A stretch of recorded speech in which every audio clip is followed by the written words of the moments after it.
Hi sisters, வணக்கம் and welcome to our channel. ரொம்ப நாளைக்கு அப்புறம் ஒரு லாங் வீடியோ நம்ம பார்க்க போகிறோம்.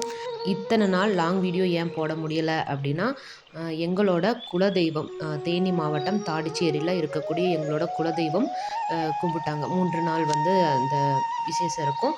அங்கே போயிட்டதுனால லாங் வீடியோலாம் எடுக்க முடியலை. ஷார்ட்ஸ் மட்டும்தான் போட முடிஞ்சது. திரும்ப ஊருக்கு வந்தாச்சு. பசங்களுக்கு லீவும் வந்து முடிஞ்சு 28ஆம் தேதியே வந்து பசங்களுக்கு ஸ்கூல் ஸ்டார்ட் பண்ணிட்டாங்க. திரும்ப வந்து நம்ம வந்து ரொட்டீனாக வந்து நம்மளோட லாங் வீடியோ ஷார்ட்ஸ் வீடியோலாம் வந்து வரும். நீங்கள் மிஸ் பண்ணாமல் பாருங்கள். நிறைய தகவல்கள் வந்து இதில் கண்டிப்பாக பயனுள்ள தகவல்கள் நான் கொடுப்பேன். இன்றைக்கான முக்கியமான தகவல் என்ன அப்படின்னா, முருகப்பெருமானுக்கு நிறைய விரத நாட்கள் இருந்தாலும் அதில் ரொம்ப ரொம்ப முக்கியமானது அப்படின்னு சொல்லக்கூடிய இந்த வைகாசி விசாகத்தை பற்றி தான். வைகாசி விசாகம் விரதம் எப்படி இருக்கலாம், வைகாசி விசாகம் ஏன் வந்துச்சு, அதற்கும் முருகப்பெருமானுக்கும் என்ன தொடர்பு அப்படின்ற எல்லா விதமான விளக்கங்களும் இந்த வீடியோவில் நம்ம பார்க்கலாம். இந்த வீடியோவை நீங்கள் முழுசாக மிஸ் பண்ணாமல் பாருங்கள். கண்டிப்பாக உங்களுக்கு பயனுள்ள தகவல்கள் இதில் இருக்கும். வாங்க வீடியோக்குள்ளே போகலாம். வைகாசி மாதத்தில் வரக்கூடிய பௌர்ணமியும் விசாக நட்சத்திரமும் இணைந்து வரக்கூடியதை தான் நம்ம வைகாசி விசாகம் அப்படின்னு சொல்லுவோம்.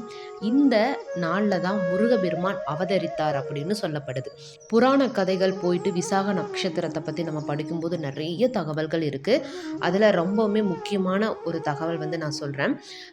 சிவபெருமான் இருக்கார் இல்லைங்களா, சிவபெருமானுக்கு 5 முகம் இருக்குங்க. அதாவது ஈசானம், தட்புருஷம், வாமதேகம், அகோரம், சத்யாஜதம் அப்படின்னு சொல்லிட்டு 5 முகங்கள் சிவபெருமானுக்கு இருக்கு. அதோட 6வது முகமான அதோமுகம். இந்த அதோமுகம் என்ன அப்படின்னா, சிவனும் சக்தியும் இணைந்த அர்த்தராதீஸ்வர ரூபம், சிவசக்தி ஸ்வரூபமாக இருக்கக்கூடிய முகம், அதை அதோமுகம் அப்படின்னும் சொல்லுவாங்க. இந்த அதோமுகமும் இணைந்து மொத்தம் 6 முகமும் இணைந்து 6 நெற்றிக்கண்ணிலிருந்து தீப்பொறிகளா, அதாவது அக்னி பிளம்பா, அந்த அக்னி பிளம்பிலிருந்து உருவானவர் தான் முருகப்பெருமான். அப்படி உருவான முருகப்பெருமான் 1008 தாமரை இதழ்கள் கொண்ட தாமரையில் வந்து அவர் வந்து உதிக்கிறாரு. அப்போ சிவபெருமானோட கட்டளையின் பேரில் 6 கார்த்திகை பெண்கள் அந்த தாமரையில் உதித்த அந்த குழந்தைய வளர்க்குறாங்க. ஒரு குறிப்பிட்ட காலகட்டத்துக்கு அப்புறம் பார்வதி தேவி அந்த குழந்தைய ஒன்றாக இணைத்து ஓர் உடல் 6 முகம் 12 கரங்களா ஒன்றிணைந்த ரூபமா முருகப்பெருமான் உதிக்கிறாரு. இதை தான் கச்சியப்ப சிவாச்சாரியார் சொல்றாரு, வந்தாங்கு உதித்தனன் உலகமுய்ய அப்படின்னு பாடியிருப்பாரு. இதில் விசாக நட்சத்திரத்திற்கு ஏன் இவ்வளோ சிறப்பு அப்படின்னா, விசாகம் வி சாகம் அப்படின்னு நீங்கள் பிரிச்சிங்க அப்படின்னா, இதில் வி அப்படின்றது பக்ஷி, அதாவது பறவையை குறிக்கக்கூடியது. சாகன் அப்படின்றது பறக்கக்கூடியவன் அப்படின்றத குறிக்கிறது. இதை ரெண்டையுமே இணைச்சு, அதாவது பறவையான மயில் மீது பறக்கக்கூடியவன் முருகப்பெருமான். அதனால தான் இவரை விஷாகன் அப்படின்ற பெயராலையும் அழைப்பாங்க. பல அற்புதங்களை தன்னகத்தை கொண்ட இந்த விசாகம், வைகாசி விசாகம் என்னைக்கு வருது அப்படின்னா 9/6/2025 திங்கக்கிழமை தாங்க வருது.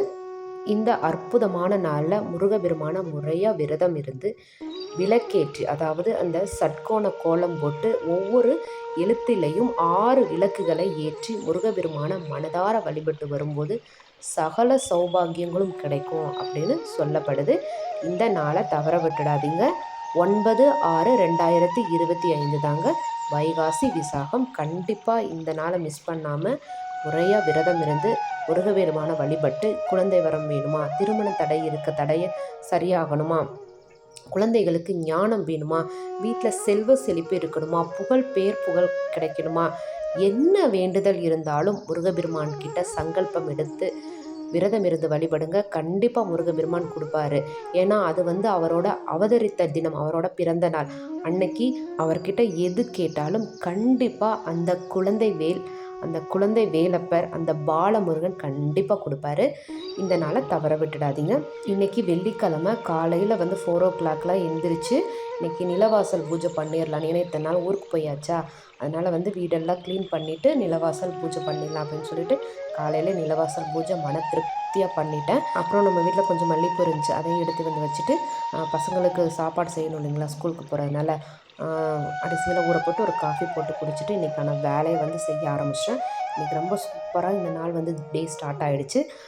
இந்த வைகாசி விசாகம் அன்னைக்கு வந்து கண்டிப்பாக விரதம் இருந்து முருகப்பெருமான வழிபட மறந்துடாதீங்க. இந்த வீடியோவை உங்கள் நண்பர்கள் கூடயும் பகிர்ந்துக்கோங்க. சிவாய நம. வாழ்க வளமுடன்.